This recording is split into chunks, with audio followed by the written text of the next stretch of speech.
कई साल पहले मेक्सिको के एक छोटे से गांव में कई बच्चे गायब होने लगे। सभी को बच्चों की लाश नदी किनारे यहाँ जहाँ पानी होता था वहाँ मिलने लगी। पर ये सब क्यों हो रहा था?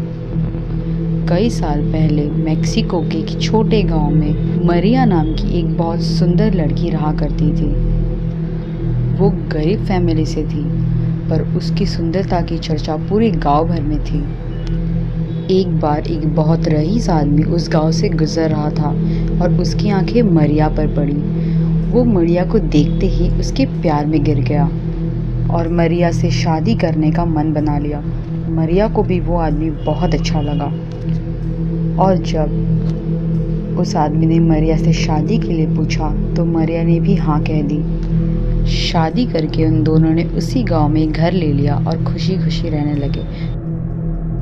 कुछ ही सालों में उन्हें 2 बच्चे हुए और वो अच्छे से रह रहे थे। मरिया के पति को अक्सर काम के चलते बाहर जाना होता था और मरिया घर पर अकेली होती थी।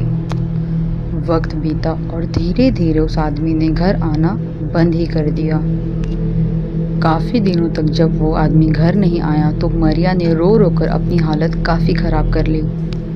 मरिया ने जैसे जीना ही छोड़ दिया हो और उसकी सारी खूबसूरती ढल गई हो।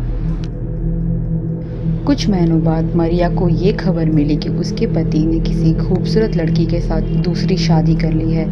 ये सुन के मरिया मानो पागल हो गई हो। फिर मरिया ने अपने दोनों बच्चों को नदी किनारे ले जाकर उन्हें एक एक करके डुबोकर मार दिया।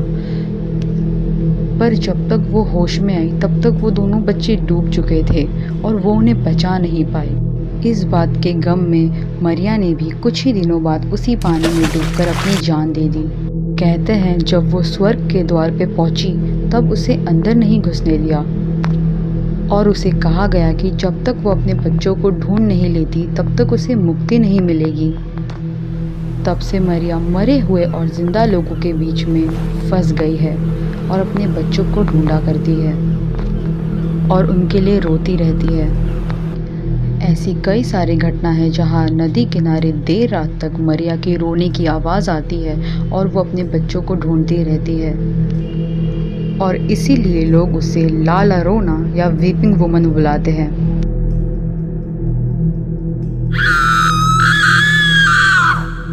ऐसी बहुत सारी कहानियों की माने तो जहाँ कहीं भी समुद्र होता है मरिया के रोने की ज़ोर ज़ोर से आवाज़ें आती है और वो अपने बच्चों को ढूंढती दिखाई देती है।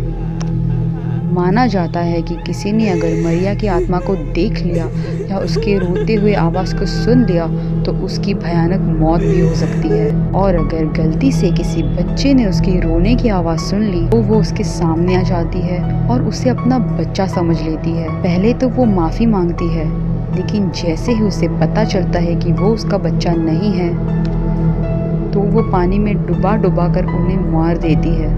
इसीलिए कोई भी बच्चा या कोई भी रात के समय समुद्र के किनारे नहीं जाता।